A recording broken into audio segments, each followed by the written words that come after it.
Muy buenas tardes con todos los presentes.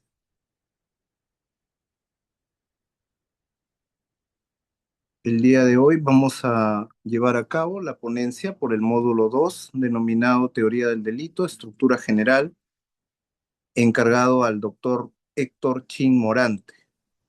Le saluda el abogado Jonathan León Segura en representación del Centro de Capacitación Jurídica Blering y Abogados, continuando con las ponencias del curso especializado en Derecho Penal, parte general.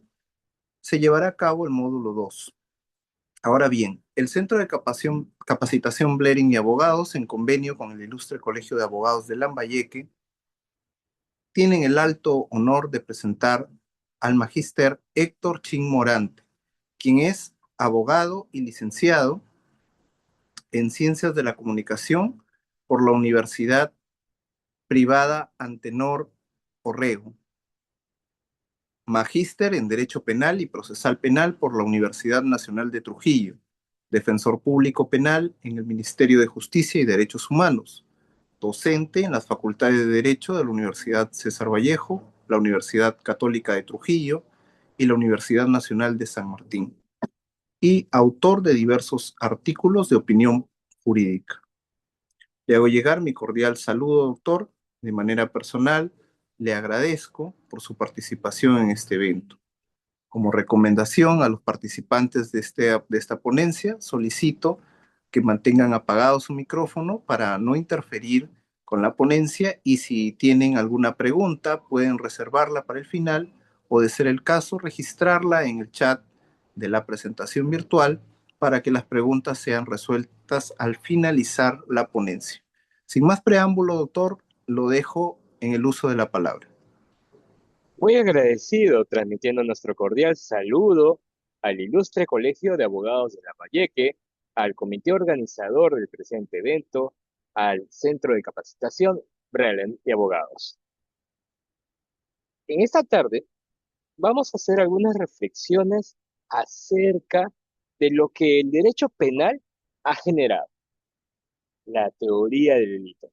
Para esto, si me permiten, primero, un ambiente de total confianza para poder escuchar, sí, si en el curso de la ponencia surge alguna inquietud, alguna duda, algún incidente que nos permita, por favor, poder desarrollar esta ponencia.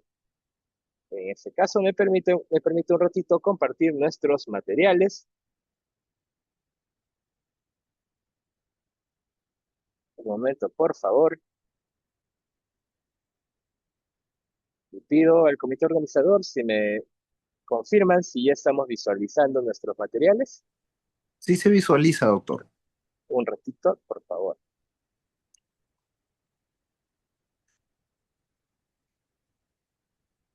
Como hemos mencionado, lo que nos corresponde tratar en esta jornada es la teoría del delito.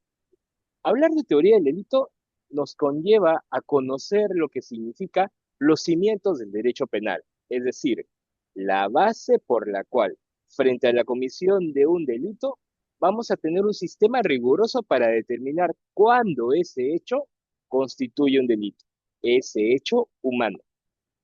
Y entonces, obviamente que estamos en una materia que versa mucho sobre la materia prima con la cual trabaja el derecho, la propia realidad.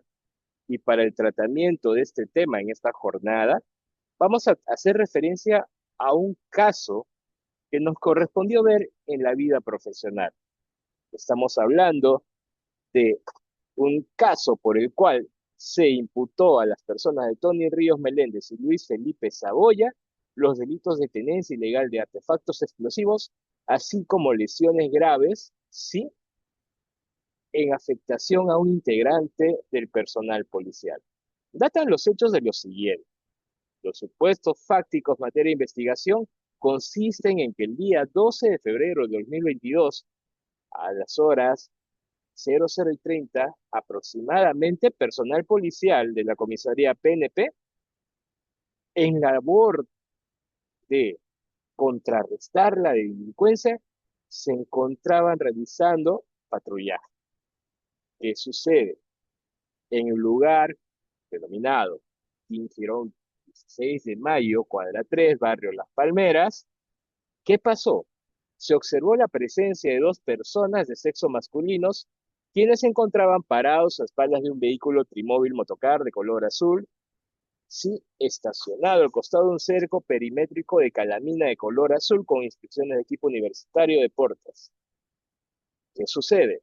Personal policial observa actitud sospechosa en estos sujetos, quienes presuntivamente arrojaron objetos cerca del mencionado cerco de calamina. Posteriormente, son interceptados a unos 10 metros aproximadamente del lugar donde estaban estacionados con el motocar. Se intervienen a las personas de Tony Ríos Meléndez y Luis Felipe Saboya Cajo. Efectuándose el registro correspondiente, se les encuentra este último en su bolsillo del short que portaba, una pipa artesanal y un envoltorio de papel higiénico periódico conteniendo una sustancia polvorienta blanquecina al parecer PVC, que a la prueba de pesaje no detectó peso, consecuentemente posesión no punible. Posteriormente, personal PNP procedió a realizar una revisión a los alrededores del lugar de la intervención, siendo que el personal Henry James Etken Gavidia encontró 3 envoltorios de papel de forma circular con cinta de embalaje al costado del cerco de calamina color azul descrito. ¿Qué sucede? Una vez realizada la inspección en el lugar de los hechos, a la altura de un poste de tendido eléctrico con la marcación TALCE 0293M se ubicó incrustado un artefacto explosivo improvisado entre las calaminas del cerco. Un objeto en forma de pelota de color marrón cubierto con cinta de embalaje consistente en una bola con pólvora confinada con piedra revestida con cinta de embalaje. ¿Me confirman si se está escuchando la narración de los hechos? Pues lo voy a necesitar en el marco del desarrollo de esta ponencia, porque es justamente el conocimiento de este tipo de casos lo que nos va a llevar a la reflexión acerca de la teoría del delito. Bajo estos hechos se imputa entonces a Tony Ríos Meléndez y a Luis Felipe Saboya Cajo el delito de tenencia ilegal de artefactos explosivos. Pero la historia no se queda ahí. ¿Qué sucedió? Siendo que el personal policial Henry James se encontraba haciendo uso de sus funciones en un operativo policial, ¿sí? ¿Qué pasó? Llega al lugar de los hechos que la criminalística denomina el escenario presuntivo de los delitos, el escenario del delito. ¿Qué sucede? En las condiciones ya descritas, llega al lugar, interviene a los sujetos, pero pasó algo. El presunto artefacto explosiona, generándole una amputación traumática en dedo medio de la mano derecha, corroborado con el certificado médico correspondiente. Ante tales circunstancias, se imputa a los sujetos intervenidos tenencia ilegal de artefactos explosivos y con relación a los hechos suscitados al personal policial Henry James Etken Gavidia, el delito de lesiones graves por la condición del sujeto pasivo. Pero que se haya escuchado estos hechos, porque justamente se suscita la comisión de un delito. Y es a partir de aquí donde tenemos que comprender qué significa el delito. El delito en sí, la valoración de la conducta humana condicionada por el criterio ético predominante en la sociedad. Quiere decir que frente a estos hechos que forman parte de la realidad, el profesional del derecho, más aún en la materia penal, logra hacer lo siguiente: una valoración de la conducta humana a fin de determinar que si esta conducta resulta ser lesiva, se podrá afirmar la comisión de un hecho delictivo. Entonces, al delito lo vamos a tener presente desde dos perspectivas: de una concepción formal o jurídica, por la cual el delito es una conducta humana que se opone a lo que la ley manda o prohíbe bajo la amenaza de una pena. Con un criterio de distinción, lo que sucede en materia penal se opone a lo que usualmente pasa con el derecho.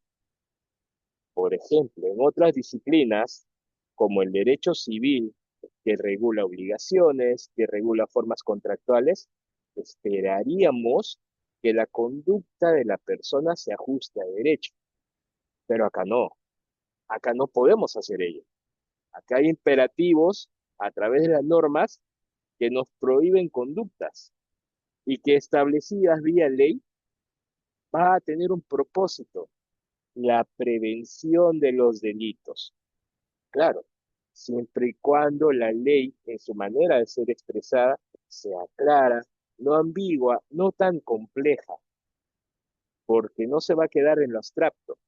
Es un canal comunicativo bajo un criterio de heteronomía, es decir, que se impone como ley para determinar que en una determinada sociedad, en un estado, hay conductas prohibidas que deben ser evitadas, esperando que el ciudadano no llegue a cumplirlas. ¿Qué sucede cuando hablamos de delito? Hablamos de figuras a través de la cual se están regulando conductas, comportamientos que resultan prohibidos y que tenemos que indagar por qué será lo prohibido. Lo prohibido porque afecta o pone en riesgo intereses que le corresponde a la sociedad mantener, dado cuenta que es la garantía de coexistencia pacífica, porque cuando hay delito hay la alteración del orden social. Sucede que cuando hay un delito, hay la lesión de intereses que corresponden a la colectividad y que con la expectativa de que no se generen, ¿qué ha hecho el legislador? Ha regulado tales conductas prohibitivas en sí, bajo la amenaza de una sanción, bajo el sentido normativo por el cual hay imperativos que regulan comportamientos y los vamos a calificar como comportamientos prohibidos. No son buenos o malos, eso lo hace la moral. Aquí estamos hablando de derecho, entre lo permitido y lo prohibido, y entre una expectativa que se genera en la sociedad, la no comisión de esos delitos, quiere decir la prevención. Entonces, cuando vivimos en sociedad, lo que sucede es que tratamos de mantener el orden evitando las conductas que resulten prohibidas, establecidas vía ley. Este mensaje se dirige a toda la colectividad. Es lo que vamos a denominar como un mecanismo de prevención general. Es lo que nos hace recordar el propio sentido del derecho.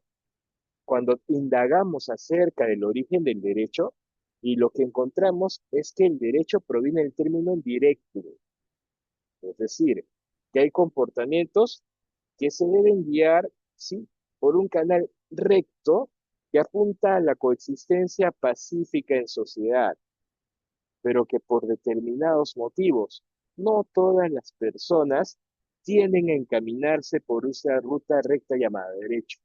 Se apartan del derecho. ¿Y qué significa apartarse del derecho?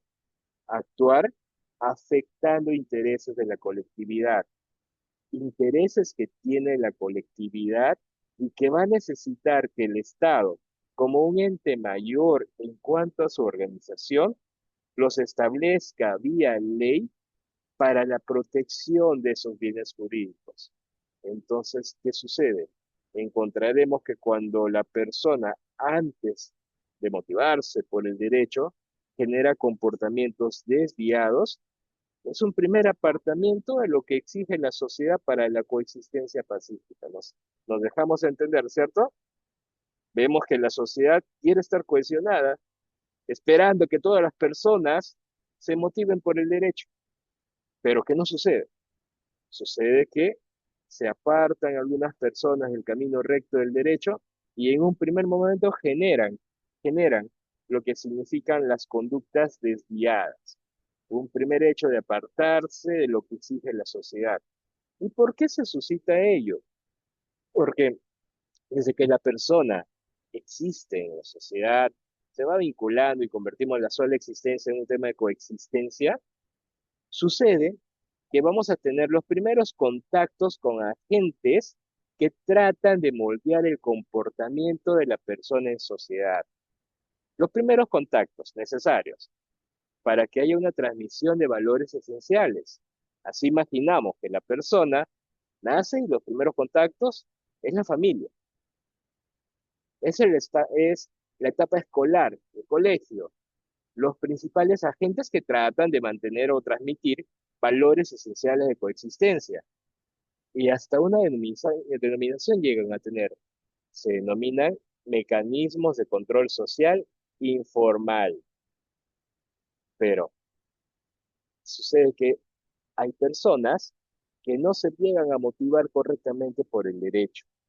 Y encontraremos entonces que ya que la sociedad ha ido evolucionando a un ente mayor, más organizado, le hemos dado al Estado la facultad de ejercer violencia, pero una violencia racional que debe estar sustentada en principios.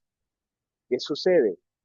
A través de los órganos correspondientes, investigación, en el caso de la sede fiscal y juzgamiento, poder judicial, el sujeto que comete esta figura delictiva va a encontrar una sanción y se esperaría nuevamente que si no se ha motivado por la ley a fin de prevenir las conductas delictivas, la pena bajo lo que se denomina prevención especial será el condicionante necesario para que aquella persona evite cometer nuevos delitos. Eso es una gran expectativa social, ¿sí? Que ante figuras tales como el tema de agresión, de violencia contra la mujer integrante del grupo familiar, se esperaría que no vuelvan a suscitarse.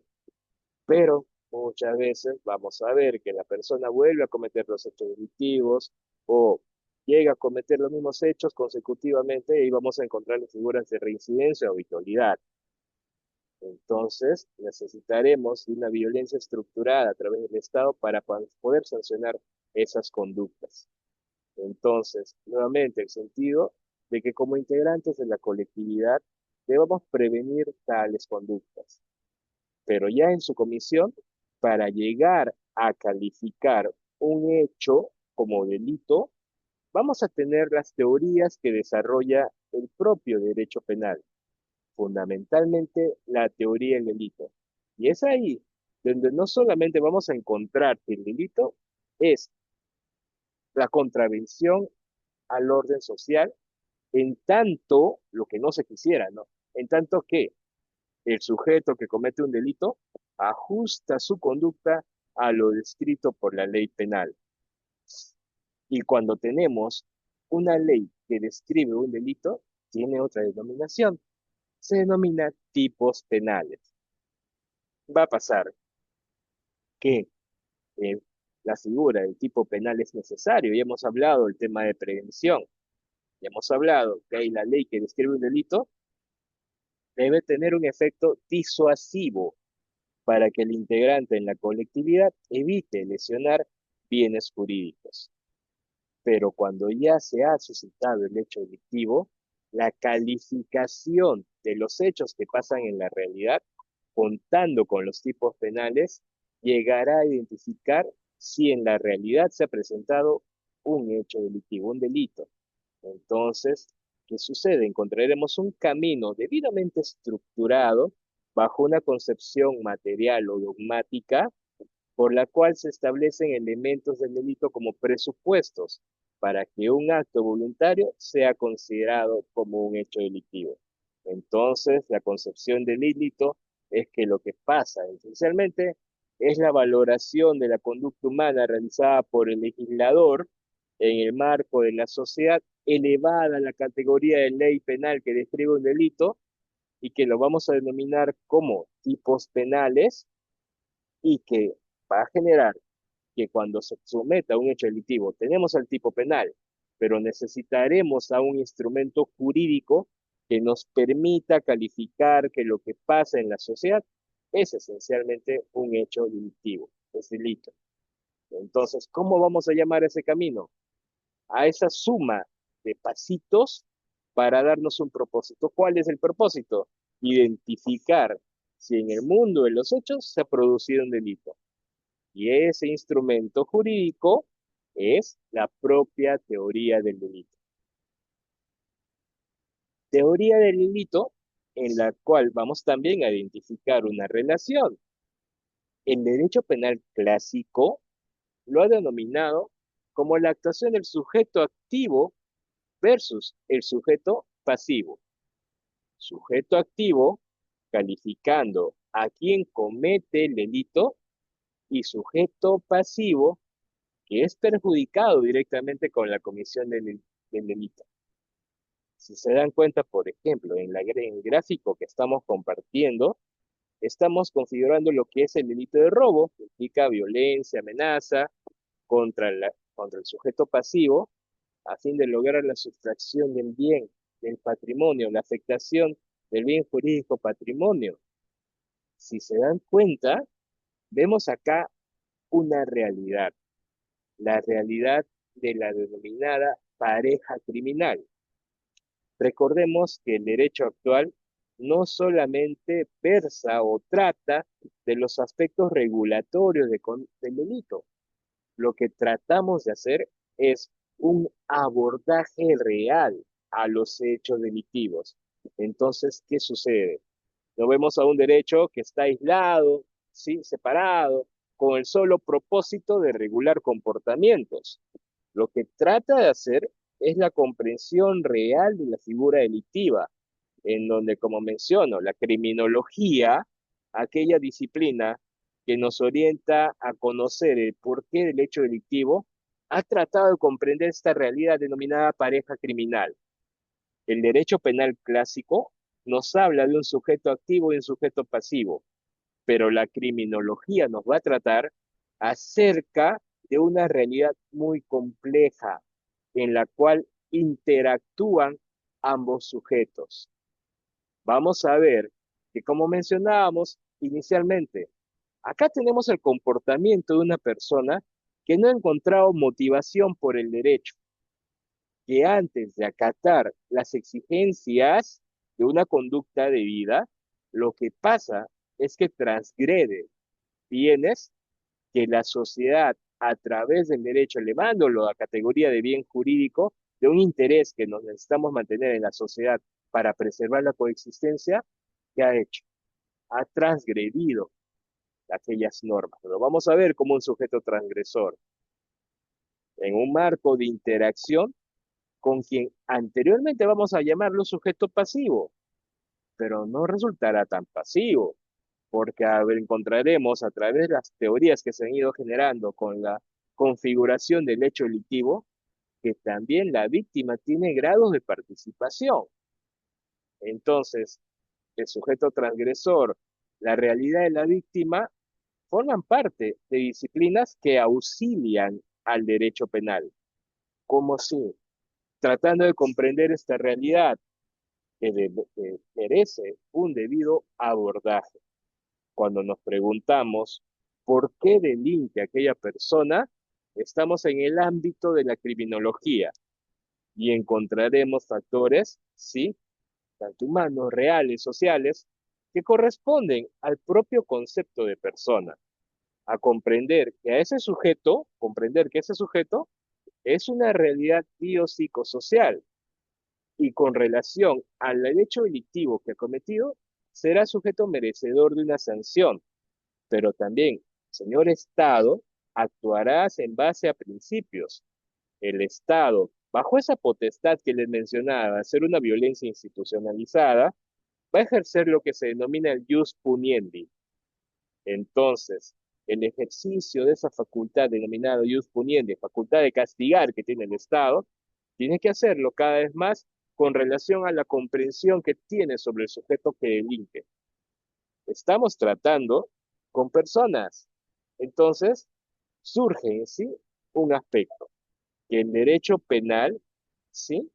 Va a ser también parte de ese gran desarrollo surgido a través del derecho constitucional.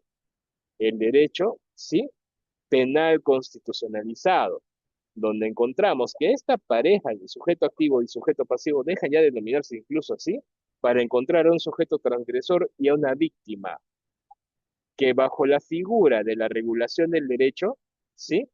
Va a necesitar del auxilio de otras disciplinas, llamemos criminología, para el sujeto transgresor y victimología para la víctima, para un mejor abordaje del hecho delictivo, en el marco de la realidad delictiva, en el marco del que me han mencionado se denomina pareja criminal, y que servirá de base para poder identificar cómo se ha producido la acción, cómo se ha configurado el hecho delictivo a fin de que el Estado pueda sancionar. Es decir, ya dejamos solamente de comprender al derecho del punto de vista objetivo. Lo tendremos como un conjunto de normas, lo tendremos como un conjunto de principios que tratan de orientar la potestad punitiva que tiene el Estado, es decir, la facultad, el derecho subjetivo, que lo denominamos ius puniendi.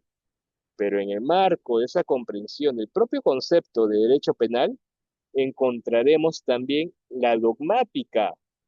Mira qué realidad se presenta acá, ¿sí? En la cual sujetos son intervenidos y presuntivamente forman parte de la comisión de un delito de tenencia de materiales explosivos y también de la producción de lesiones. Es una realidad que tiene que ser abordada con un gran instrumento jurídico que ya lo mencionamos, se denomina teoría del delito. Y a través del análisis que se realiza de estas conductas, de esta situación, llegaremos a definir si se ha cometido un hecho delictivo y si ese hecho resulta imputable a los sujetos que forman parte de esta realidad. Esa forma de tratar, sí, esta realidad con rigurosidad desde el punto de vista científico se denomina dogmática. Es así que cuando tenemos el reto de definir al derecho penal, lo encontramos desde el punto de vista objetivo como aquel conjunto de normas y principios que tienden a regular, sí, la potestad punitiva, es decir, el establecimiento de los delitos, de las sanciones, frente a la comisión del hecho delictivo, como la facultad del Estado de poder sancionar, que se denomina ius puniendi, y a la propia dogmática necesaria para tratar mejor el abordaje de las figuras delictivas, de los delitos. Y es a partir de la dogmática donde vamos a encontrar la razón por la cual estamos reunidos esta tarde-noche a compartir sobre el significado de la teoría del delito. ¿Se dan cuenta? Y en esta realidad también vamos a identificar lo que significa el objeto del delito. Es decir, que la acción recae sobre un aspecto material. El objeto material, por ejemplo, es la persona o cosa sobre la que se despliega la conducta típica. No necesariamente debe coincidir con el caso del sujeto pasivo. Por ejemplo, ahí vemos una figura muy esencial. Vemos a un sujeto que transgrediendo las normas, ¿sí? Está tratando de generar el tema de una sustracción de un vehículo. Pero puede ser que en esas circunstancias el vehículo no era conducido por el titular del bien jurídico, por un familiar, amigo que le predió prestado. Entonces, recae la acción sobre el objeto vehículo, pero no necesariamente está afectando en ese momento al titular del bien jurídico. Por otro lado, vamos a comprender el objeto jurídico con la denominación de bien jurídico valor que protege el derecho penal y que el delito perturba. Y ha pasado algo. Ha pasado que con el progreso del derecho penal, aunado a los lineamientos constitucionales, que dan como resultado la constitucionalización del derecho penal, también sucede que el legislador, al momento de establecer las figuras delictivas llamadas tipos penales, ha ido a la par con el progreso de los derechos fundamentales. También con el reconocimiento de esos derechos y la necesidad de su protección, y que a través de la ley penal, llamada tipos penales, la ley que regula los hechos delictivos, tratemos de evitar la afectación o lesión de esos bienes jurídicos o su puesta en peligro. Entonces, ¿qué sucede? Para poder prevenir tal categoría, no solamente ha mencionado el legislador, son derechos, sino que los ha elevado a categoría de bien jurídico. Es decir, la clasificación de los bienes jurídicos tienen que ver con relación a los derechos humanos fundamentales necesarios para la coexistencia en sociedad. Así, si queremos identificar un tipo delictivo, me confirma el comité organizador, si nos estamos escuchando, ¿me confirma? Por favor, si esto es así, si nos estamos escuchando, vamos a lograrlo diferente, a generar diferencias. El actuar, ¿sí? De manera improvisada, cuando identificamos un delito, porque nos menciona, mira, aquel sujeto mató, ¿sí? Generando una conducta discriminatoria hacia la mujer. Y vemos que no solamente es una conducta de homicidio, sino que a través de la configuración de los hechos, de la calificación, de emplear adecuadamente los tipos penales, vamos a encontrar figuras tales como el feminicidio. Entonces, ojo, acá lo siguiente, no vamos a señalar que en ese momento producido el hecho jurídico, el hecho, ¿sí? Recién vamos a tipificar tal situación. Obviamente, con un criterio de legalidad, como un principio esencial de nuestro derecho penal, los tipos penales tienen que estar previamente establecidos. Recordemos lo que nos regula el principio de legalidad. No lo un crimen, no lo impugna sin ley previa escrita o estricta. Entonces, producido el hecho, quien investiga, en este caso, Fiscalía, tendrá que llegar a la calificación de tales hechos, al amparo de la protección de bienes jurídicos. ¿Qué bien? El bien por el cual que va a suscitarse la afectación de algo esencial por la cual la víctima, de conservar este bien, hubiese podido proyectar, tener un proyecto de vida, la propia vida. Entonces, el orden, la categorización de los delitos en el Código Penal van de la mano con el reconocimiento de derechos fundamentales. Encontraremos los derechos de carácter individual, la vida, la libertad, entre otros. Encontraremos delitos que atentan contra esos intereses que tiene la colectividad.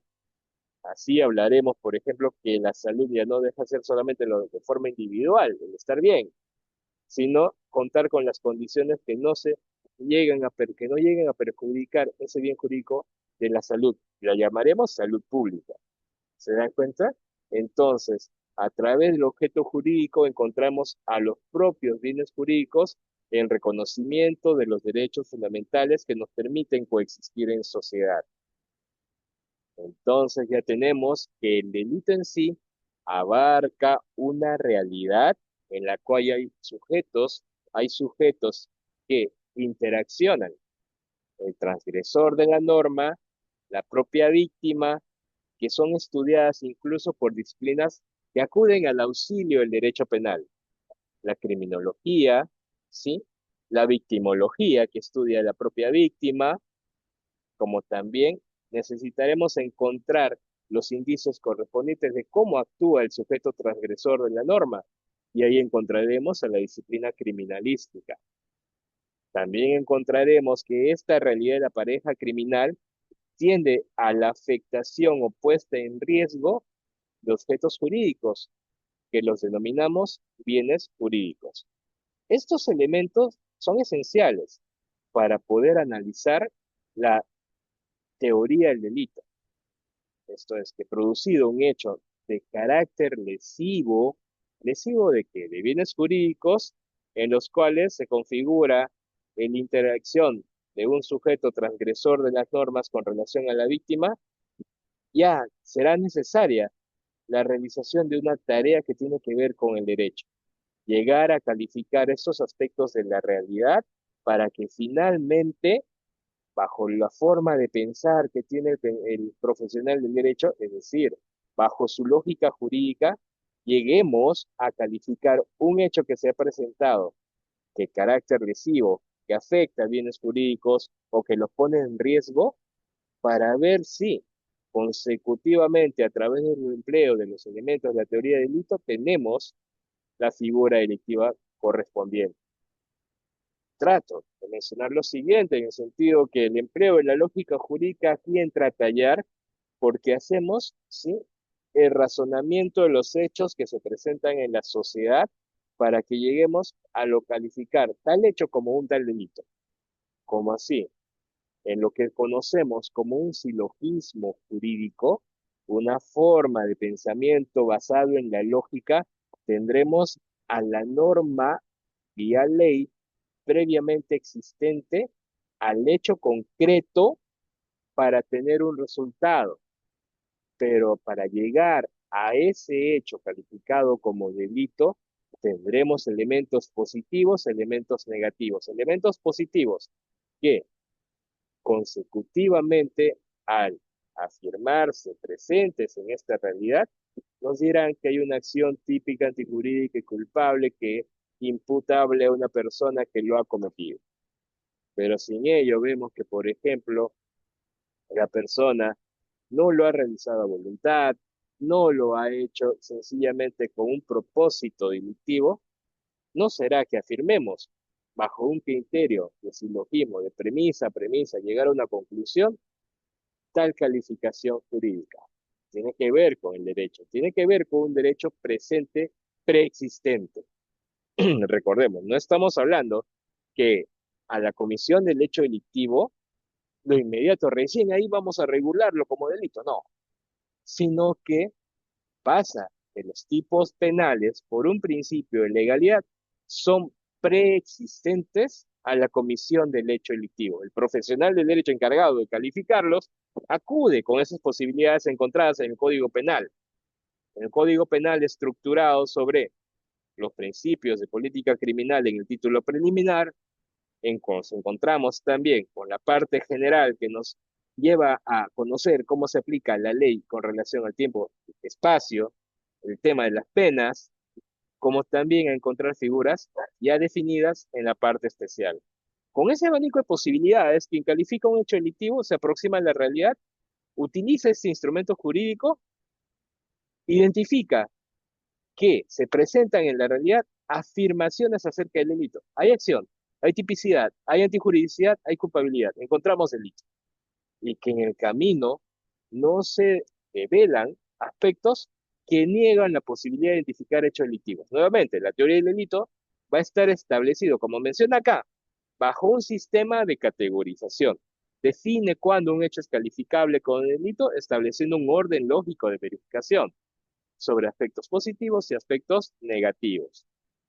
Obviamente que la teoría del delito no nos identifica de por sí ya la figura delictiva. Primero estamos en ese propósito de conocer si hay un hecho delictivo en sí. Entonces, afirmamos que la teoría del delito nos enseña a trabajar con elementos comunes. No estudia delitos específicos como homicidio o robo, sino los elementos compartidos por todos ellos. Y como mencionaba, dado cuenta que el profesional del derecho, al conocer esta disciplina, no se queda conceptualizando el derecho penal solamente como el conjunto de normas llamada jus ponale, como la facultad que tiene el Estado para poder sancionar llamada jus puniendi, sino que hace ciencia. Esta teoría del delito ha sido producto de una creación doctrinaria, desarrollado por la doctrina en constante evolución. Esta evolución la encontramos en el razonamiento judicial en nuestra realidad peruana, que ha atravesado los temas de causalismo, de finalismo, que nos aproxima al funcionalismo, que lo vamos a identificar, pero que esencialmente se ha generado a través de la creación doctrinal. Por ende, autores como Hechet nos señala qué es la teoría del delito, teoría de la imputación penal. se encarga de definir las características generales que debe tener toda conducta para ser imputada como un hecho punible. Para llegar a esta concepción, hubo que transcurrir una larga evolución en la dogmática penal. Mire, que llegar a identificar el hecho delictivo se constituye un gran reto del profesional del derecho en esta materia, en la materia penal. ¿Por qué? Porque no estamos en el derecho ya sancionatorio, que es el tema del derecho procesal penal. Aquí es una labor de identificar que se ha producido en la realidad un hecho delictivo y que es imputable a quienes presuntivamente lo han cometido. Y que ya atravesando el famoso proceso penal responsable de la imposición de penas, ya será materia de un debate a través del principio de contradicción, entre otros, por los cuales se determinen las circunstancias jurídicas de quienes se encuentran involucrados en la realización del hecho delictivo. La teoría del delito no forma parte del aspecto adjetivo, de las normas adjetivas que regulan el proceso penal. Forma parte de lo que significa la parte general del derecho penal.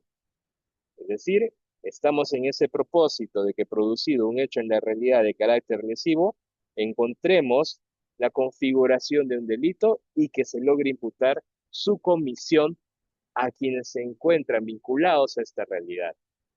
Por otro lado, Zaffaroni nos menciona, es un procedimiento, o sea, que no va de frente con toda la carga de los elementos. Es una labor de verificación. ¿Cómo verificas? Analizando cada uno de los elementos que forman parte de la teoría del delito a fin de identificar si en la sociedad se ha presentado la comisión de un hecho punible. Entonces, por eso que el autor, el doctrinario argentino, nos ha indicado que es un procedimiento, implica pasos consecutivos a seguir y que en el actual derecho, que no tiende a una formación memorística, sino analítica, la teoría del delito también es ese instrumento de análisis, de verificación de los instrumentos, que sí nos exige algo los profesionales de derecho, guardar orden en el propósito de verificación de los hechos delictivos. Y partiremos del concepto acción, partiremos también de la tipificación correspondiente, del tema de antijuridicidad, y si tenemos estos tres elementos y no hay un elemento que los desvirtúa, es decir, tenemos una acción encuadrada en un tipo penal que contradice los intereses de la colectividad, lo vamos a llamar injusto penal. El injusto penal también será materia de imputación a la persona que tal vez pudo motivarse por el derecho, pero no lo hizo, al sujeto responsable a través de la culpabilidad. ¿Se dan cuenta? Es una suma de pasos. Es un procedimiento por el cual se analizan las características comunes o bien aquellas que diferencian a todos los delitos en general para establecer su existencia y determinar la imposición de una sanción. ¿Qué responde la teoría del delito? A partir de la ciencia del derecho, recordemos, forma parte de la teoría del delito de la dogmática, del criterio científico con el cual el derecho penal actúa, nos pregunta, ¿qué es el delito? ¿Cuáles son las características que debe tener cualquier delito? Esto es lo que en doctrina nos han señalado autores como Hechet y Zaffaroni. ¿Y qué nos conduce a tener un derecho penal racional, racionalizado, en el cual quienes desarrollan derecho penal trabajan con una rigurosidad científica de pasos? Es una metodología de trabajo en sí el derecho penal, pero que constituye un reto permanente. ¿Cuál es el reto? Identificar quién responde penalmente por un hecho ilícito. Se habrá sido uno de los problemas más complejos de este derecho.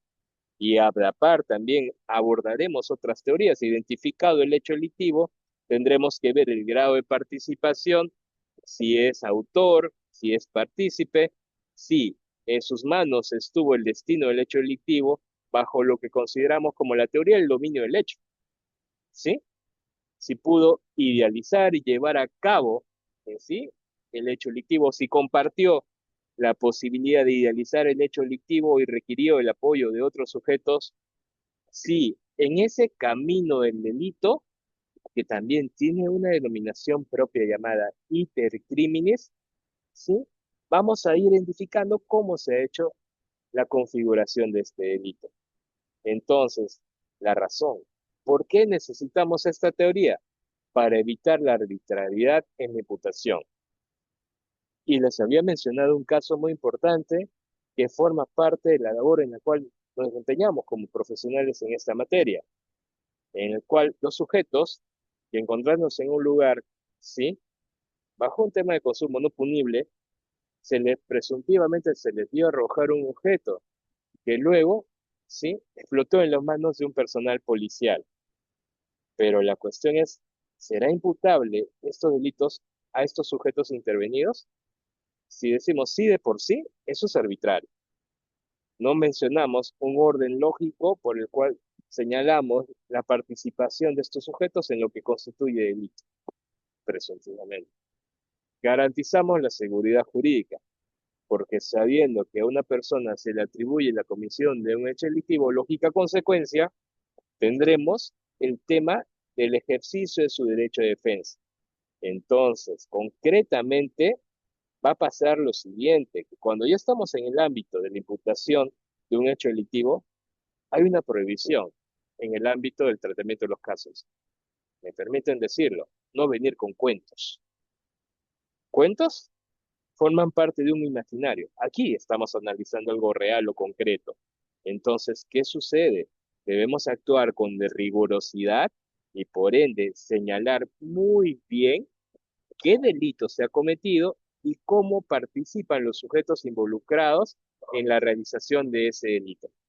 Entonces, ¿por qué necesitaremos a la teoría del delito como cimiento teórico?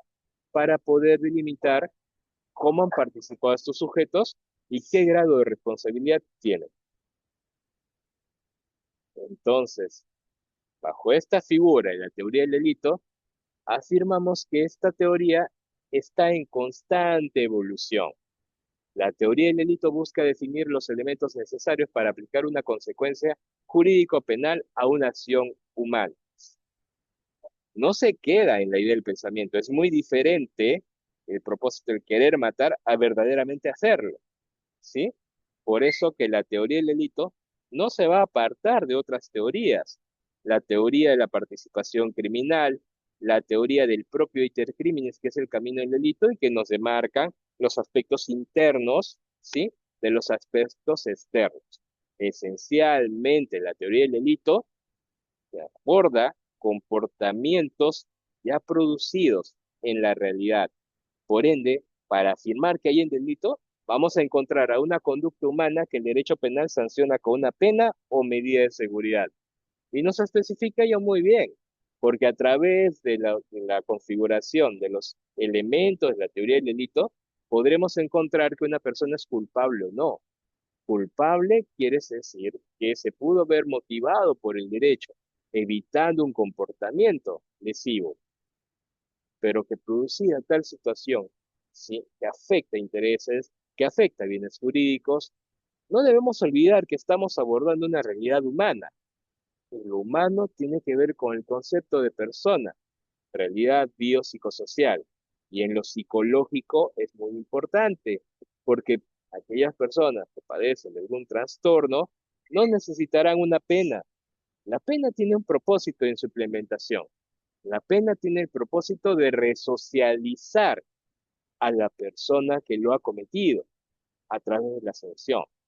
La medida de seguridad que forma parte del castigo que se da a las personas que han cometido un delito, castigo necesario para que por un tema de prevención especial traten de no volver a suscitarse tal hecho delictivo, va a significar un tratamiento muy particular para aquellas personas que no pueden haberse motivado por el derecho, pero que necesitan una sanción para no repetir la conducta lesiva. ¿Por qué evoluciona? Por los cambios sociales, filosóficos y políticos que nos obligan a hacer lo siguiente, a repensar las categorías del delito. Podemos encontrar una teoría que nos va a señalar lo siguiente, la producción de un resultado obedece a la necesidad de encontrar una causa y el sujeto responsable, causalismo. Pero no nos quedamos postergados en la historia, sino que vamos evolucionando y encontraremos otros aspectos esenciales para llegar a calificar cómo se sanciona, ¿sí? Lo que la ley protege, ¿sí? Y que impone penas o medidas de seguridad protegiendo a la sociedad. Entonces, la teoría del delito tiene un propósito, identificar un hecho delictivo, tiene un sentido, no postergado en la historia, tiene un sentido evolutivo. Y evolutivo porque hemos atravesado lo siguiente, los aspectos de lo que conocemos como el causalismo, el finalismo y el funcionalismo, que en sí constituyen las grandes corrientes que explican qué es el delito y cómo debe ser analizado jurídicamente. Para llegar a un delito, a identificar un delito, obviamente vamos a atravesar los elementos que en sí lo configuran a través de la teoría del delito. Pero esas escuelas tienen un propósito en sí, identificar quién ha cometido ese delito, ¿sí? Desde su propia perspectiva. Si mencionamos de la teoría causalista, vamos a tener en consideración lo siguiente, la acción como un movimiento físico sin considerar la finalidad y que consecuentemente lo que vamos a calificar acá es el disvalor del resultado. Hay una relación.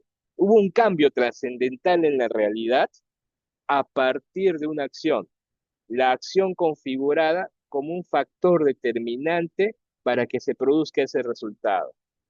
Nos dejamos entender, estimados integrantes de esta sala, quienes nos están visualizando a través del Facebook, la teoría del causalismo, que busca al sujeto responsable como factor determinante de la producción de un resultado. Si presuntivamente, en el caso que vimos, los sujetos lanzaron un objeto y explotó este objeto, sencillamente tras la producción del resultado encontraremos al culpable, al factor causal. En contraposición, la teoría del finalismo nos va a enseñar lo siguiente, que la acción es un hacer voluntario final, que guarda en sí un propósito. No indagamos sencillamente si se produjo el resultado, sino que a quienes se está imputando la comisión de ese delito quisieron realizarlo. Por ende, vamos a tener el factor del valor de la acción. ¿Sí? ¿Se dan cuenta? Causalismo. Encontramos un resultado, ubiquemos como sujeto responsable a quien genera el factor determinante. No cuestionemos más. Solamente encontremos al sujeto responsable, quien produce el resultado. La teoría finalista nos lleva a indagar aún más la voluntad del sujeto que ha realizado el hecho delictivo. Por ende, por ende, va a ser muy importante la finalidad, el propósito con el cual el sujeto actuó. Conoció de su actuar lesivo, quiso producir el resultado, dolo, culpa, en los criterios iniciales, como una falta de un cuidado que nos conduce a negligencia, imprudencia e impericia. Ahora, a la necesidad de saber si pudo imaginarse que, tomando un debido cuidado, se hubiese producido o no el resultado, evitado el resultado. Culpa consciente o culpa sin representación. Lo calificaremos en su oportunidad. Pero, más aún, a través de la doctrina, de la labor realizada por tratadistas en el ámbito de la teoría del delito, vamos a encontrar una siguiente teoría, la teoría funcionalista. La teoría funcionalista, con un rasgo mucho más social, nos trata los aspectos por los cuales en la sociedad, cada integrante de la sociedad cumple un rol. Si nos vamos al derecho penal, al rol de proteger bienes jurídicos. Entonces, ese rol no tiene que ser desvirtuado. Debemos todos estar comprometidos bajo un criterio de solidaridad, de coexistencia social hacia el resguardo de bienes jurídicos. ¿Y qué sucede? ¿Quién comete el hecho delictivo? Quien infringió ese rol de garantías de bienes jurídicos. ¿Se dan cuenta? Perspectivas diferentes para poder llegar a calificar que en el ámbito de la realidad se produjo un resultado, se produjo un actuar con finalidad o se produjo la infracción a un rol. Y en sí, nuevamente, vamos a encontrar al causalismo como un fenómeno natural en la cual ahí demarcado, ¿sí? Se encuentra que hay una relación directa entre causa y efecto. Si se produjo la explosión de un instrumento, sí, y con ello se generó incluso las lesiones a un efectivo policial, encontremos a quienes presuntivamente lo lanzaron y ellos serán los factores determinantes, serán la causa, bajo un criterio que autores como Frank Lee, bajo el causalismo naturalista, entenderá que son fenómenos naturales, causa natural, puramente objetivo, sin hacer mayor calificación que la hace el causalismo valorativo a través de la identificación de la voluntad, de aproximarnos a otras corrientes dentro de la teoría del delito. Aquí en el causalismo, esencialmente, tras la producción de un resultado, ubiquemos a un sujeto culpable que lo denominaremos así, porque es el factor determinante de la producción de ese resultado. Explotó un objeto, ¿quién será entonces el responsable? Quienes presuntivamente lo lanzaron. Por ende, hay una relación entre la acción humana y el resultado, y la imputación versará en esa relación entre quienes han generado la acción y se ha generado este resultado. El causalismo reduce la conducta a un proceso mecánico, al conocimiento de la física que tras la producción de una acción va a haber un resultado. Entonces, ¿sí? La voluntad queda relegada a un segundo plano. Cuestión que no hace el finalismo. El finalismo, esencialmente bajo la propuesta que realizan autores como Hans Welzel, nos señala lo siguiente, la importancia de considerar el análisis de los tipos penales. ¿Qué eran los tipos penales? Las leyes que describen los delitos y que están integradas tanto en el aspecto objetivo como en el aspecto subjetivo.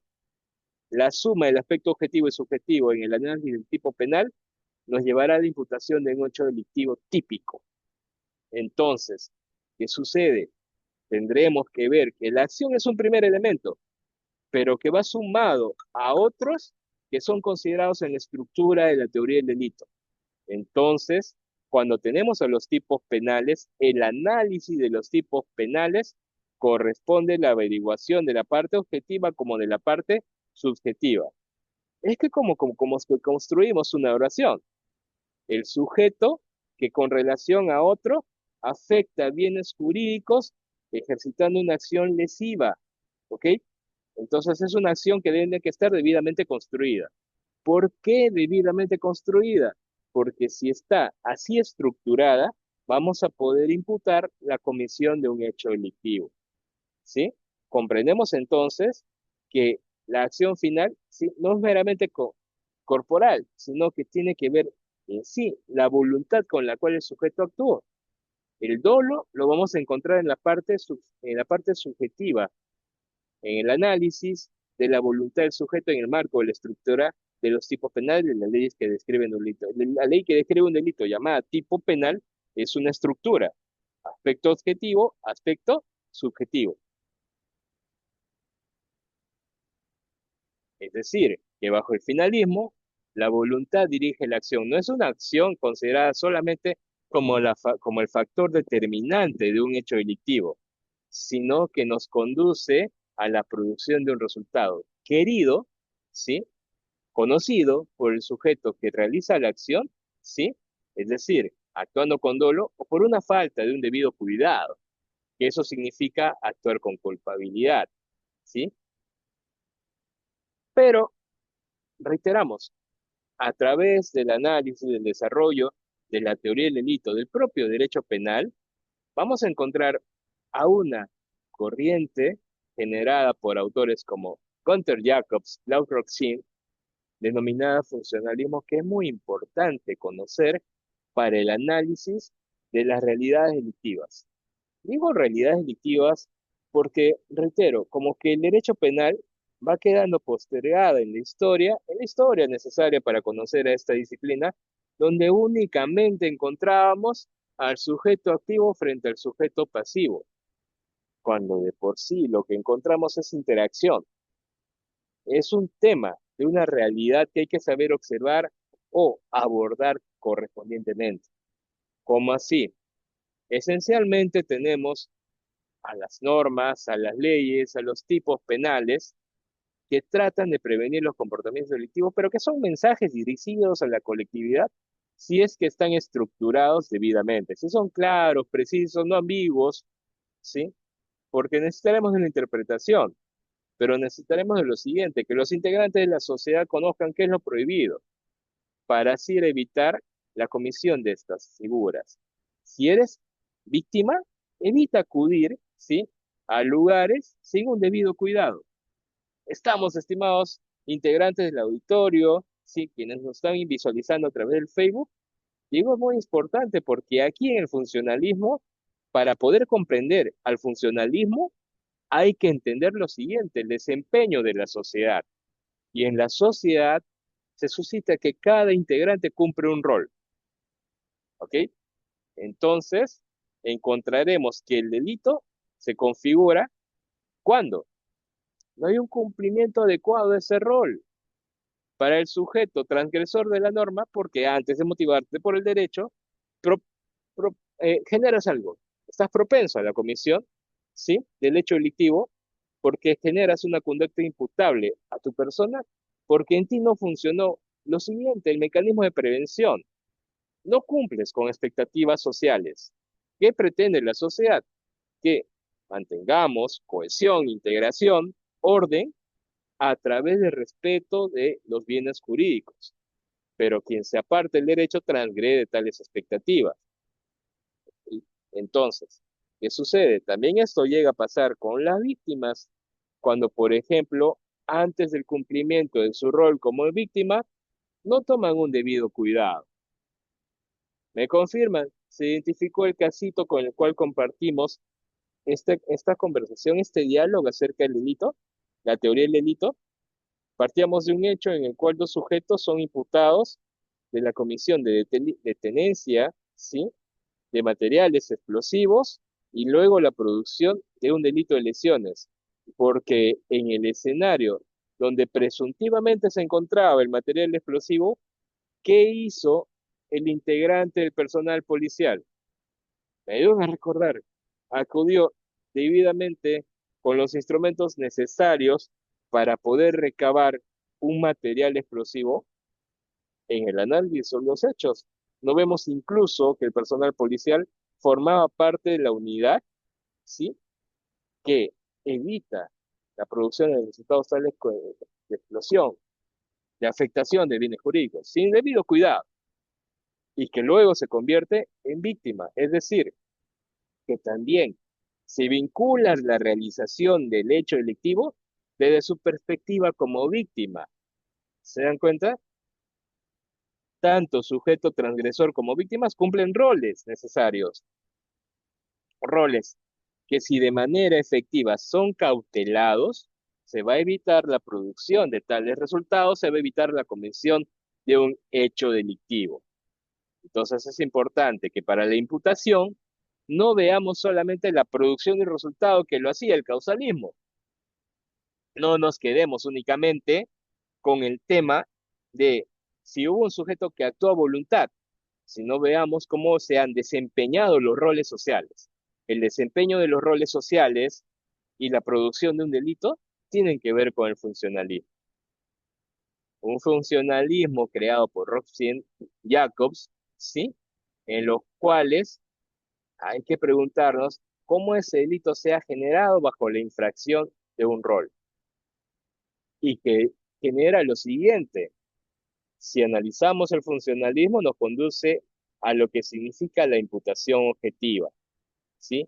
El análisis riguroso de la realidad delictiva a fin de determinar la responsabilidad de quienes han participado en el hecho delictivo.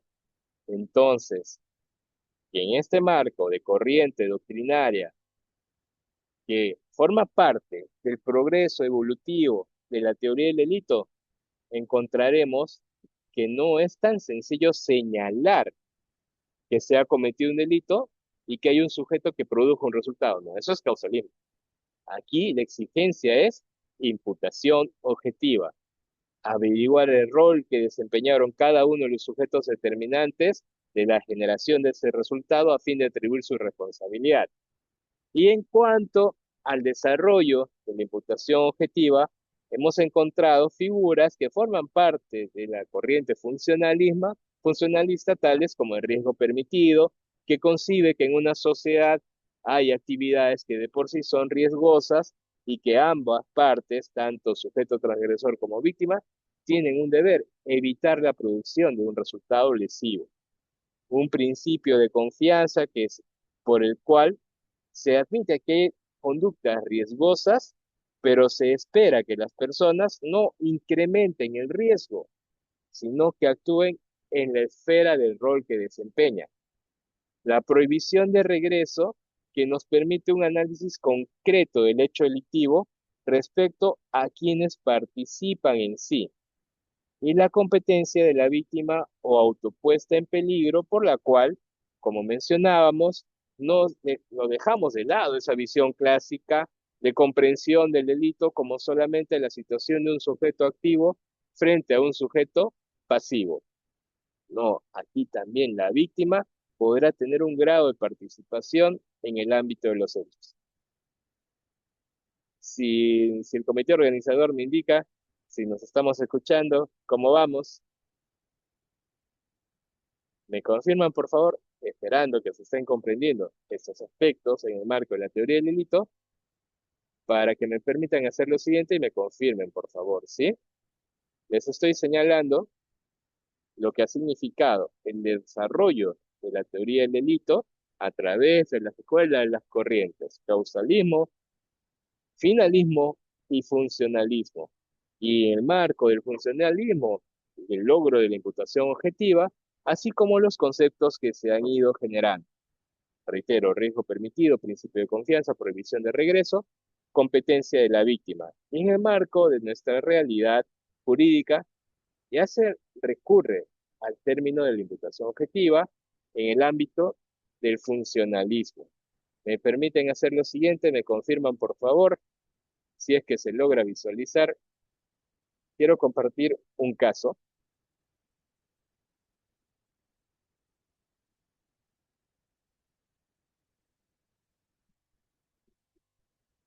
denominado Rock en Río.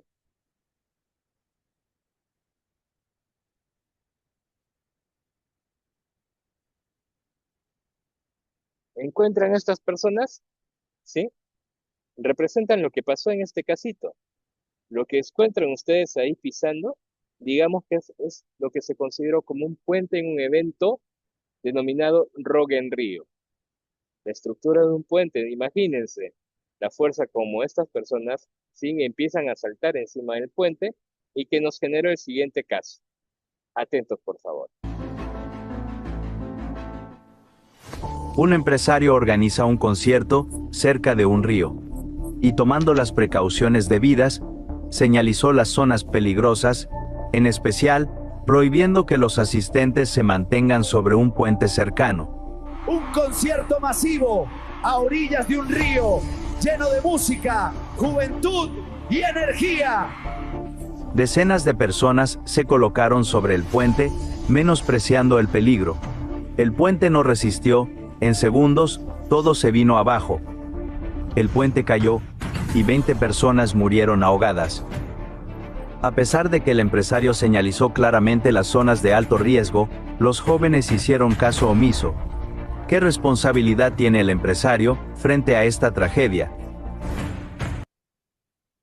Encuentran una pregunta tras la formulación del caso. El sujeto, el empresario, ¿sí?, ¿tendrá responsabilidad frente a esta situación?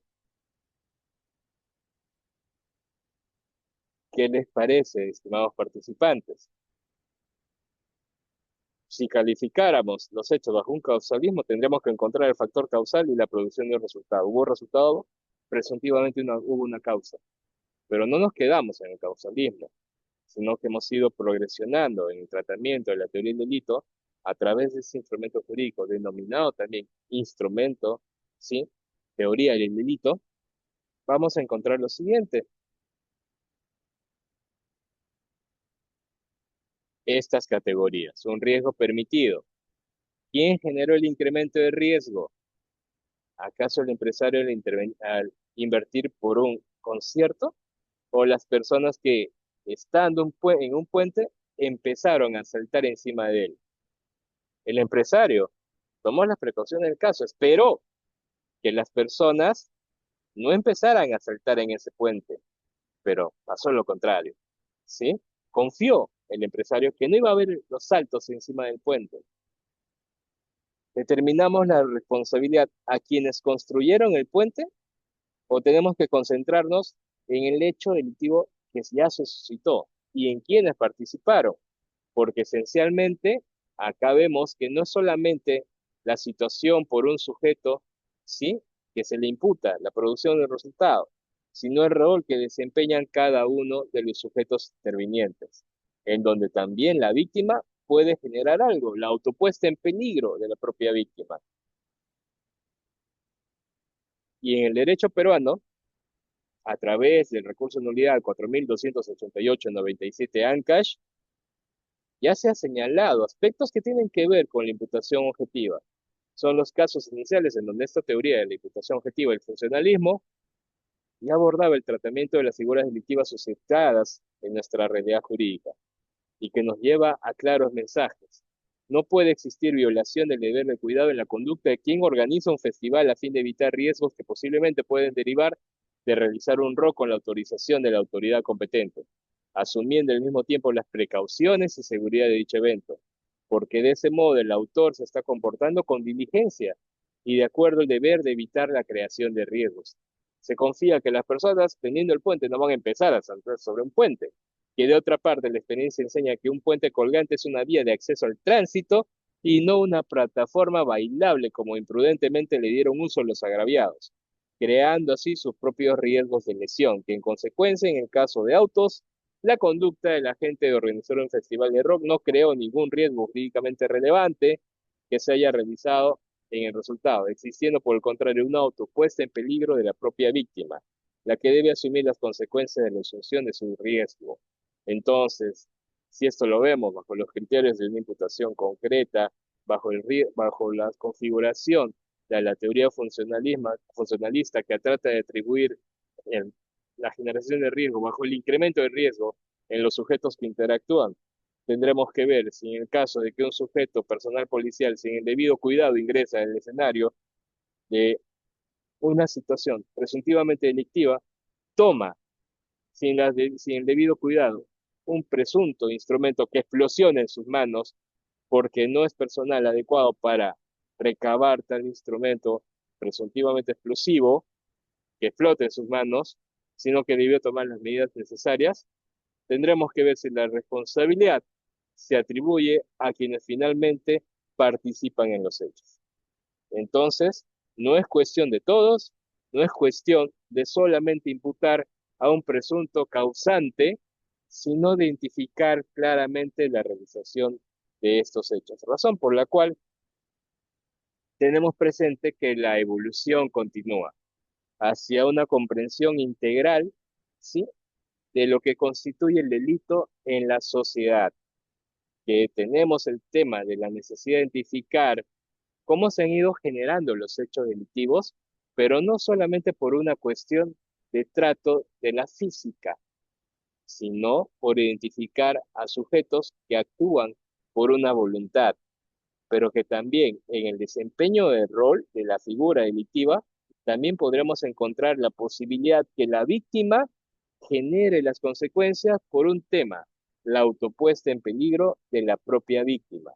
Y es que bajo estas corrientes generaremos todo lo que significa la estructura de la teoría del delito, donde presentado el hecho tendremos que ver si verdaderamente existe una acción lesiva, típica, antijurídica, culpable, encontrando aspectos tales como la acción, que es un primer filtro que analiza el comportamiento humano voluntario,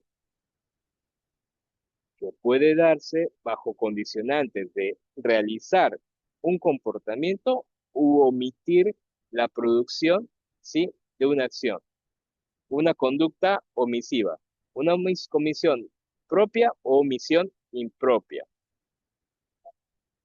En el tema de omisión propia, la simple infracción de un deber de actuar, por ejemplo, ejemplo clásico, la omisión de socorro.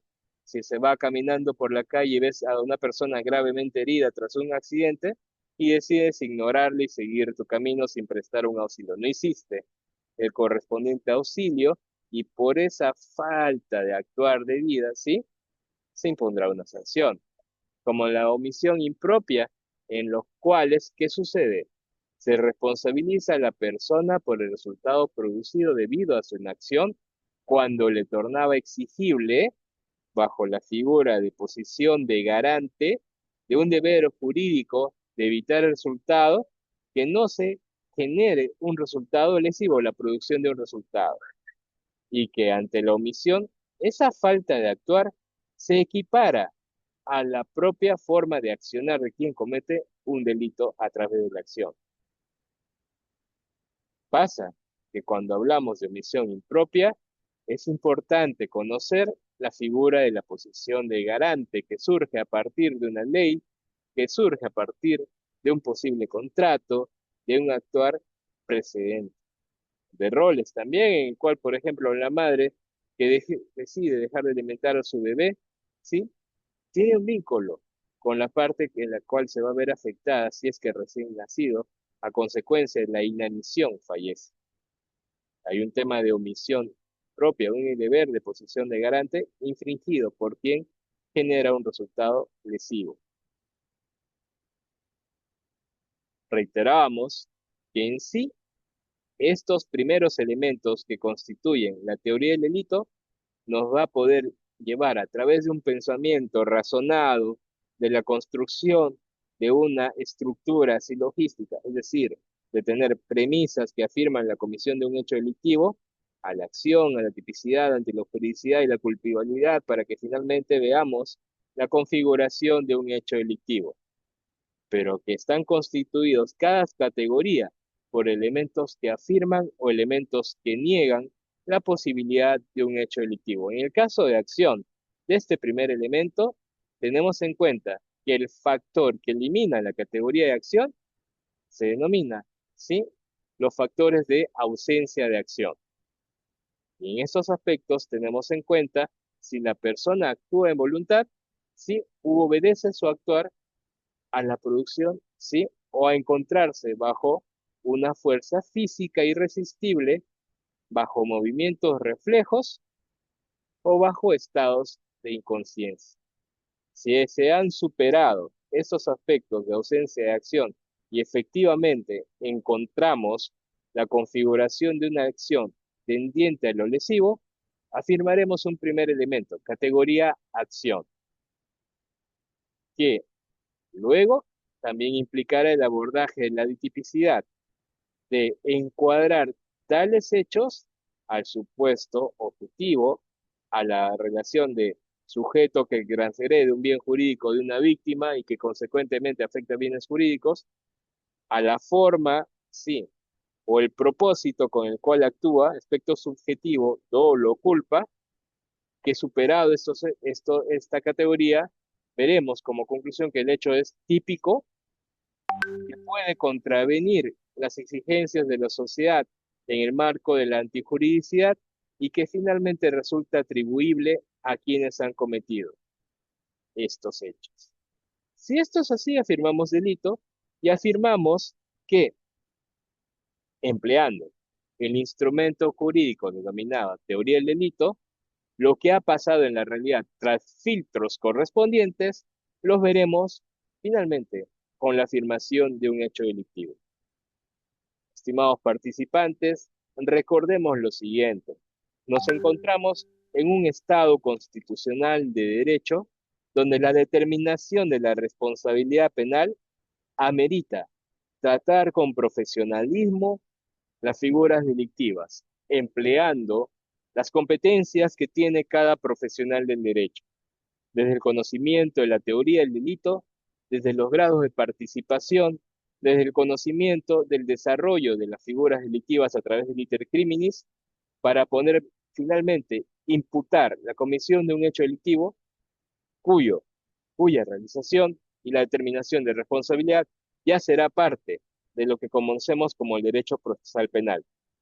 Estamos hablando de los primeros pasos cuando hablamos de un tratamiento profesional de las figuras delictivas.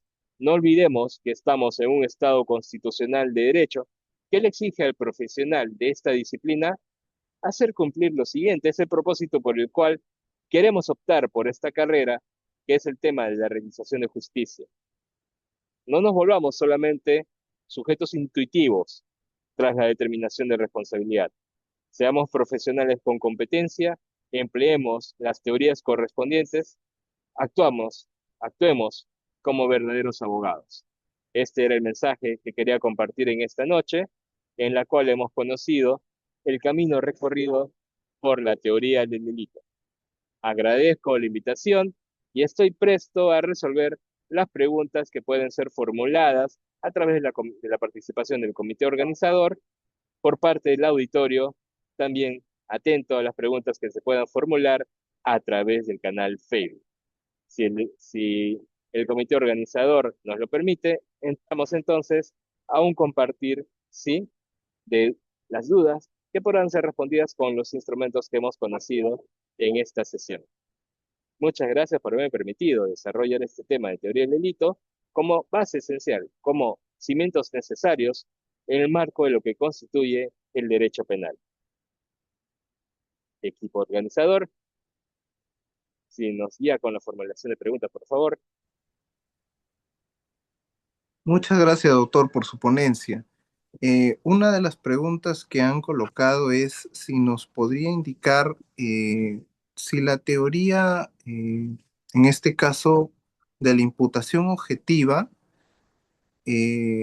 está muy vinculada a un apreciar garantista del derecho o está vinculada más a un sistema inquisitivo o no tiene un vínculo con esos aspectos.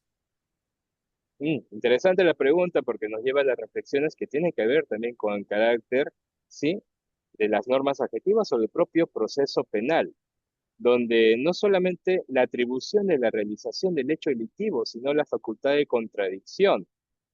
Llegará la fiscalía con el tema de la acusación fiscal, pero la defensa en su labor profesional puede contradecir la imputación que se está señalando. Estamos en el marco del garantismo porque esencialmente lo que se logra es lo que el primer artículo del Código Procesal Penal pretende con la reforma, la justicia penal, en la cual el escenario por el cual se llega a desvirtuar la participación, la responsabilidad de los sujetos a través del ejercicio de principios tales como contradicción, desarrollados en el marco de lo que constituye una audiencia concebida no solamente como un espacio físico, sino como un escenario en el marco de la litigación para poder contradecir imputación, generará que la determinación de la responsabilidad penal a través de la imputación objetiva identifique el rol que asumen cada una de las partes. En el marco de la ponencia que hemos compartido, identificamos un caso esencial, el caso Roque en Río, donde veíamos que el sujeto organizador cumplió el rol como sujeto organizador tomando las medidas de precaución necesarias, confiando que quienes participan no van a subirse a un puente, a saltar hasta quebrar tal puente y generar resultados lesivos. Si mecánicamente solamente obedeciéramos al propósito de encontrar a un culpable, nos quedaríamos postergados en la historia, ¿sí? En el sentido de encontrar solamente un factor causal. Pero acá es el análisis correspondiente de la realidad delictiva que, como mencionaba, involucra la participación de una pareja criminal que interactúa en la configuración de un hecho delictivo. Es un reto mayor en sí, analizar que la determinación de la responsabilidad penal amerita efectivamente una labor profesional de abordaje de la realidad delictiva bajo las teorías que hemos conocido, esencialmente de imputación objetiva, porque lo que se exigirá en el marco de un proceso penal desarrollado con las garantías es que finalmente se determine la participación de los sujetos involucrados en la realización del hecho delictivo. Es un gran reto que tiene el profesional del derecho cuando aborda aspectos como lo delictivo conforme a los lineamientos actuales, que también ha sido parte de la reforma procesal.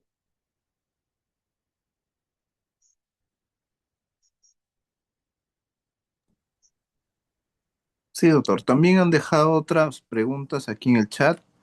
Voy a dar lectura. Eh, Consultan, si la presunta agraviada regresa con el presunto agresor y las agresiones se produjeron para sacar a la presunta agraviada del inmueble del presunto agresor, ¿existe la puesta en peligro de la propia víctima?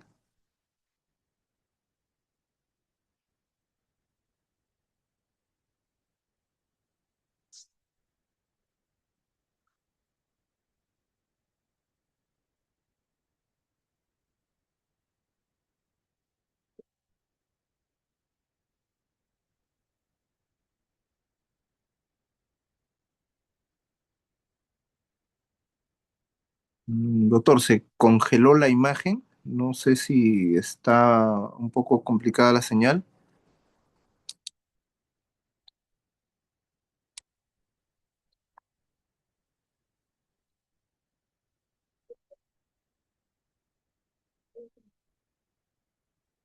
Bueno, hemos tenido unos problemas de señal, aparentemente. Vamos a dar unos minutos para que el doctor regrese.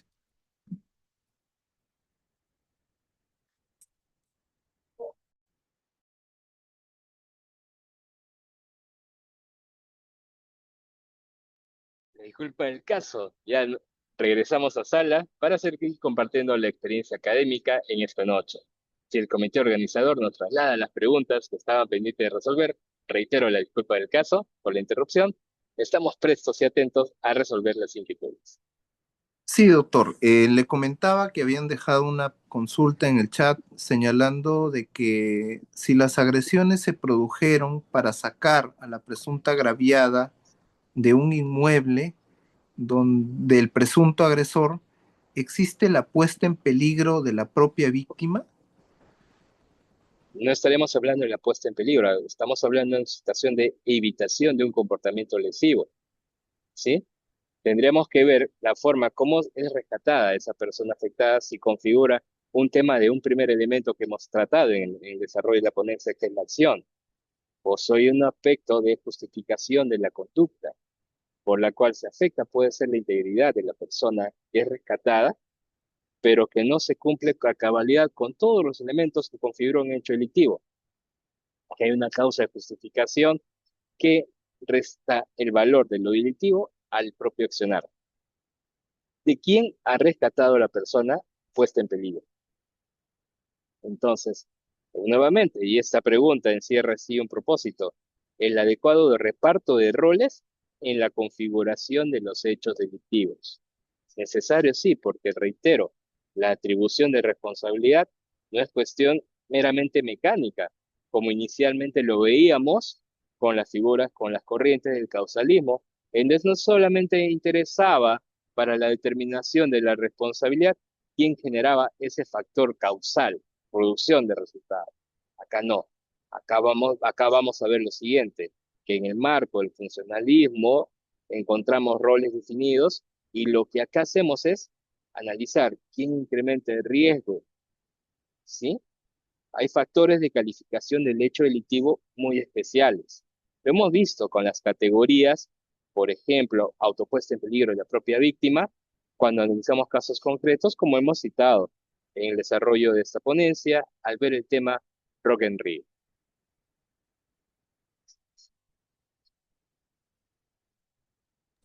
Bien, si hay alguna pregunta para poder resolver las inquietudes que tiene el auditorio y que nos permite crecer en el ámbito del académico con el tratamiento de la teoría jurídica.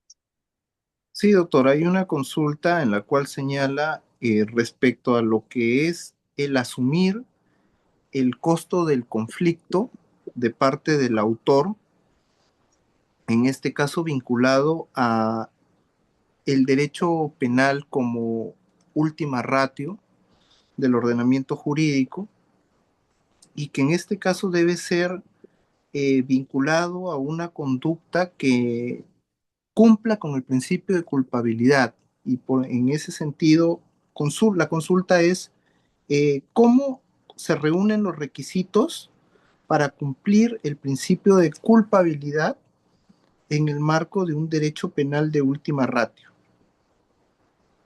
Esencialmente, Ya que estamos tocando los efectos iniciales en el abordaje de la teoría del delito, reservando para profesionales que van a ver el tema de la culpabilidad lo siguiente, ¿sí? Hablemos de un costo social. El resultado como la frustración de las expectativas sociales por quien infringe las normas necesarias de coexistencia, ¿sí? Que también nos conlleva a analizar cómo la sociedad ha funcionado, ¿no? En esos mecanismos que cuenta para evitar conductas lesivas. No veamos al derecho penal como un primer instrumento, una puesta de mano inicial. No, el derecho penal en la configuración de los mecanismos de control social es el mecanismo altamente formal, ya lo mencionaron, de última ratio. Tendremos que tener las expectativas necesarias para que la prevención de los comportamientos lesivos sea, sí, forma de transmisión de valores esenciales por las entidades de control social informal, guardando las expectativas necesarias para que familia, para que escuela, para que los primeros agentes de contacto social permitan la transmisión de valores esenciales al individuo que va en formación. Entonces, es un criterio estructural, ¿sí? Que compete a todos los agentes en la colectividad para que realmente tengamos sí este mecanismo, pero no de primera línea, sino de última ratio. Entonces, reitero, ya hemos conocido una teoría denominada funcionalismo que hace un análisis del rol social que tienen todos los agentes y que nos lleva también a tratar de manera efectiva la realidad delictiva, comprendiéndolo como un espectro social. ¿Se dan cuenta? Entonces, bajo esas líneas, estamos abordando el funcionalismo, el tema de la imputación objetiva y los roles sociales.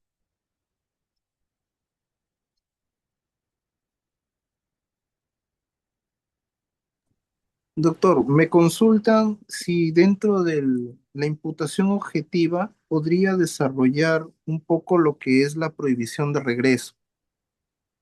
Claro que sí, y para no irnos mucho del casito que hemos planteado, de los casos iniciales de imputación, digan, por favor, estimados integrantes del auditorio, participantes todos, concretamente teníamos la situación por la cual, ¿sí?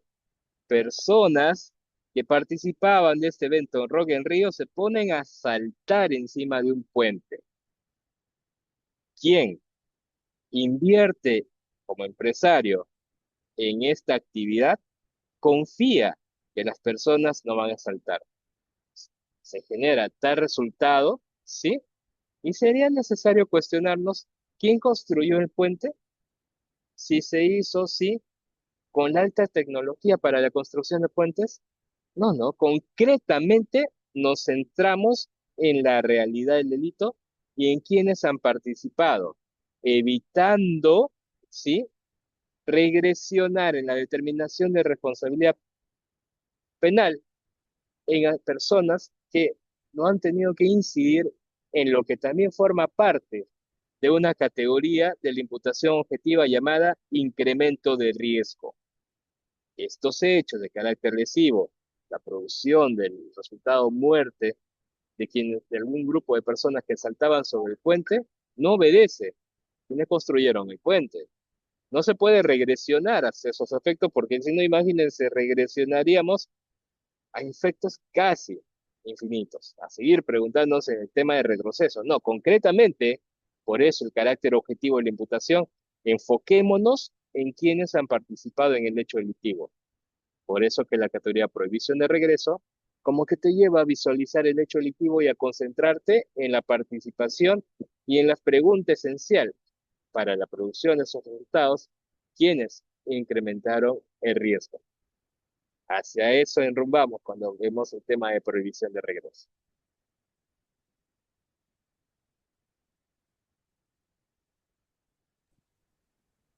Bien, doctor, esas son las preguntas que hemos tenido en nuestro chat. Voy a revisar otras redes. Consultan sobre la teoría funcionalista. Eh, Señalan de que cómo es posible conciliar el causalismo y el finalismo desde un punto de vista objetivo. obviamente bajo la necesidad de establecer las sanciones correspondientes, pero por la aplicación de principios esenciales, tales como proporción o la verdadera imputación, ¿sí? Que en el marco del funcionalismo lo hemos encontrado como imputación objetiva. ¿Qué sucede? No es solamente encontrar a un sujeto que ha generado el resultado. Esa pregunta inicial, la hacía el causalismo. Si es necesario saber cómo se ha ido generando ese resultado bajo el grado de participación de los sujetos intervinientes.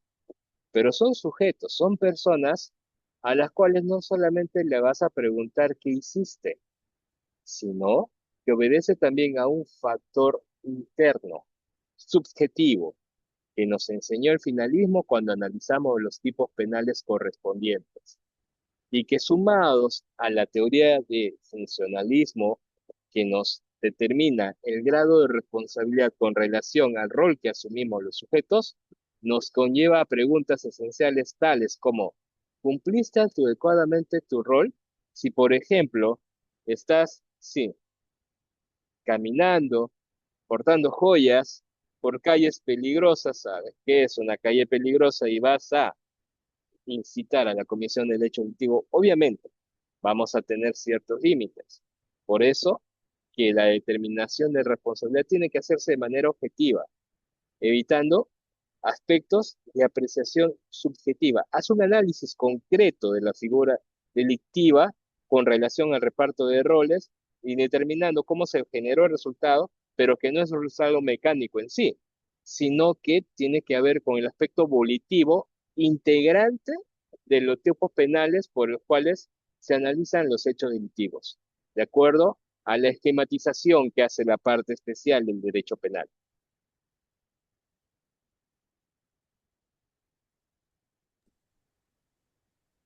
Bien, doctor, no habiendo más preguntas, quiero nuevamente agradecerle por la excelente ponencia que nos ha brindado el día de hoy y me gustaría comprometerlo a fin de que más adelante continúe participando de las ponencias y capacitaciones desarrolladas por Blering y Abogados, institución que actualmente goza con un convenio con el Colegio de Abogados de Lambayeque.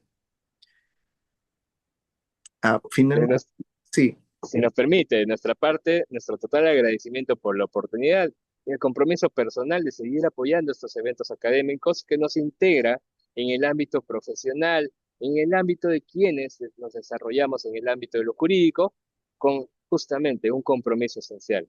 Espero haber cumplido con los propósitos, los objetivos y de nuestra parte siempre atento a las invitaciones que puedan surgir por parte del comité organizador, del respetado Colegio de Abogados de Lambayeque, del cual realmente estoy totalmente agradecido de haber podido participar en este evento.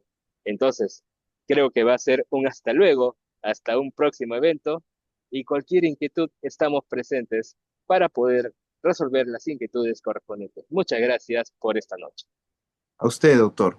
A los asistentes del presente curso, indicarles que el día 27 de abril del 2026, a horas 7 de la noche, se estará desarrollando el módulo 3 con el tema tipicidad y antijuricidad, el cual será desarrollado en su oportunidad. También se les hace presente a los egresados de maestría y otros abogados interesados en eventos jurídicos que próximamente estaremos invitándolos a fin de que desarrollen ponencias de alto nivel académico y para tal fin estaremos publicando un enlace para su respectivo registro. Estemos atentos a la página institucional. Que tengan una excelente noche. Muy buenas noches a todos los participantes. Hasta un próximo evento. Gracias.